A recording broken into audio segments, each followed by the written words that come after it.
Like, there's a lot going on here in Philadelphia Eagles football lore, and what we're talking about when it comes to the Philadelphia Eagles. Where are you with just where are you, bro? Like, where are you? Thank you for clicking on our video, and welcome to Money Pot Sports Podcast. Going to be a little bit different. As you can tell, the name has been rebranded, and it's because of the regulations and the restrictions that YouTube has now put on our channel. What does that mean? We'll still give you the same content that you expect from us, but it's going to sound a little bit different. It's going to look a little bit different, but it'll still be the same guys giving you the best things that they do each and every week.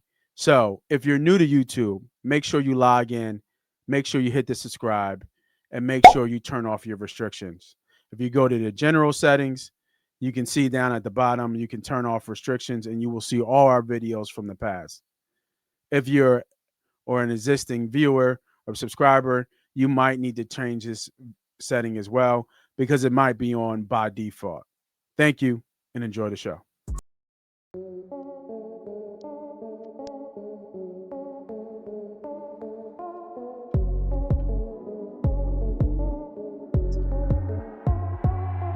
Um, so let's talk about it, man. Your Super Bowl. Let me take that back. Your defending Super Bowl champion Philadelphia Eagles back at home at the Nest at the Link, 4-0, undefeated, with the Denver Broncos traveling West Coast team, traveling east, getting the 1 o'clock slate, and they're coming off a short week playing just Monday night. So big, quick turnaround for Denver coming to Philadelphia to play the Philadelphia Eagles and Jalen Hurts. Man, what are you seeing in this game? And do you think that this Philadelphia Eagles team in this city is distracted by all the outside noise from the offensive coordinator, from the Jalen Hurts talk, the AJ Brown talk, the injuries?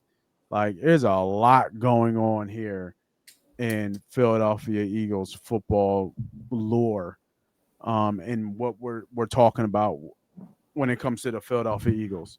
Where are you with just where are you, bro? Like, where are you in the midst of what's going on? Because it seems like the AJ Brown thing, like, I mean, we went from him having a cryptic message to people getting mad to people being on his side to him coming out, I think today, something you shared about him explaining himself, to him, people talking about him getting traded, to ex players talking about back end info that this is bad. Like, there is a lot of smoke out there around the Philadelphia Eagles, specifically about this particular thing that's going on. And it's just like, this is a bad distraction at a bad time with a good football team coming into the lane. 100%. I think the best thing that could have happened today was AJ Brown having that conversation with the reporters today. He should have came out on Monday. Okay, I'm one of those fans that are right at the point. I'm right here with AJ Brown. I'm right here. Yeah. I commend what he did today. I think it was a little too late. We're already midweek, but he made it. This conversation seem like everything was all good inside the the team. Yeah. I'm just any distractions with a team that's 4-0, I'm against. Any personal selfish actions by that, I'm against. So yeah, I think the Philadelphia Eagles, I think they're gelled enough where I think we take every game one day. I think that we keep the main thing, in Jalen Hurts' words. Yeah. And I think they'll be able to push through whatever they got going on. Now, Denver is a tough team. Denver's a good team. They are a good team. Yeah. They're 2-2. They're better than their record show. Yes. You got solid defensive efforts on that D line against a hobbled offensive line for the Philadelphia Eagles. Yeah, that's the problem there. Right. That's the matchup.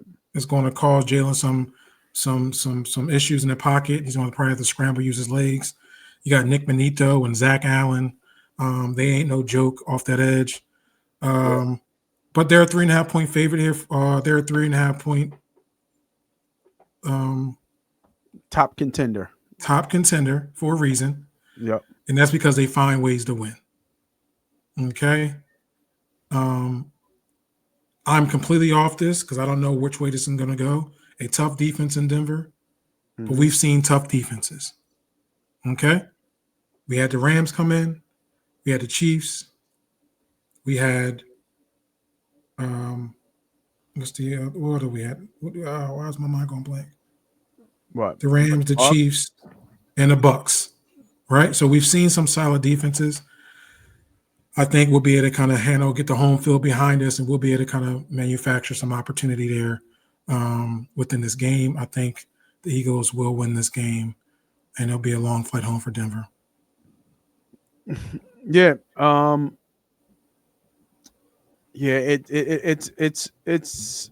I will say this one last thing. I'm sorry, I didn't cut you off. Yeah. I wouldn't be the one to try to force AJ the ball this week, especially not with that gentleman on the other side of Mr. Sertain. 13. So that would be one suggestion. If he thought he wasn't getting no pass targets last week when he had 9 and only caught 2 of them, then I'm sure he's going to have half of that this week with that guy on the other end, especially if he's being shadowed and double teamed. So Jalen Hurts, don't let this week get to you. You keep doing what you're doing. Yeah, I think you're right. I think the real question mark is this: can the offensive line uh, be healthy enough to keep the Wolves at bay on that defense, on that Denver defense? I feel pretty confident in our defense. We are hobbled everywhere, right? Injuries are starting to mile up, and we have no pass rush. Like literally, we have no pass rush. We had no pass rush with Nolan in there. We have no pass rush without Nolan. They're trying to get the vets. If you saw last game, they were blitzing Campbell or Zach Bond any chance they could get because they're now the way that Jahad Campbell has played has made him almost interchangeable with Zach Bond. He is not Zach Bond. Zach Bond is still one of the best inside linebackers in the game. His numbers actually show that. But Jahad Campbell is picking and learning fast. I think the kid had his best game as a rookie last year.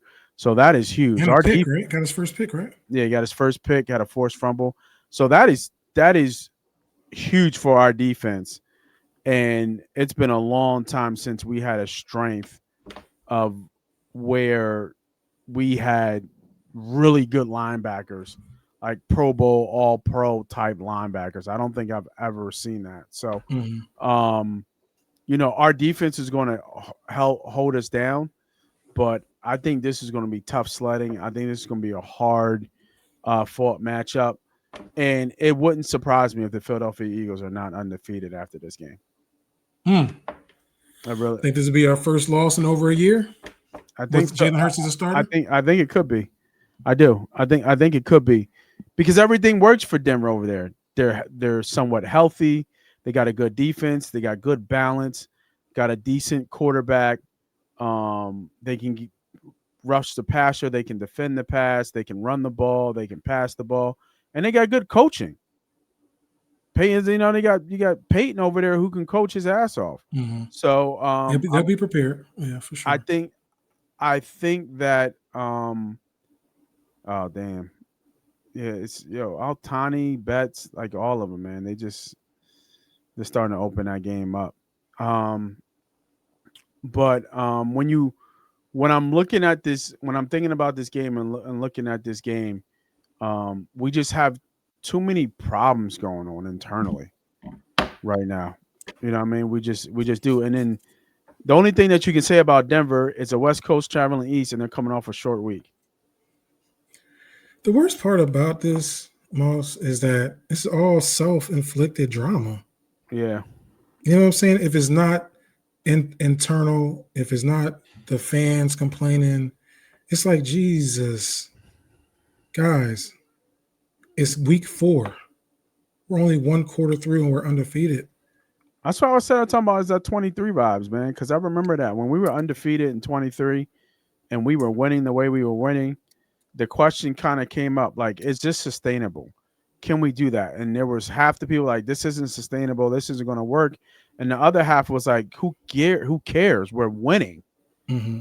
You know what I mean? And I think that's the same thing. Like AJ Brown, shut up. Who cares? We're winning. Jalen Hurts didn't throw another half when he didn't have any passing yards statistically. Who cares? We won the game. You know what I mean? Like those things are starting to continue to come up, and that's why I said it gives me 23 vibes, because that's what that conversation was. And we went great. What, we went 10-1, and then we just imploded. Imploded. You know, at the end, And and it's it just has the those same elements. and it's the market. It's just how we are, and we criticize. Even like we got to, guys. We just won a Super Bowl. Relax, relax. New offensive coordinator, new way, new system. Give this offensive coordinator an opportunity to right the ship and get it right. But you can't have that when we're week 4 and you got your star receiver with cryptic messages and doing all that other stuff. And that's why I'm pissed off. That's why I said I was this close for AJ.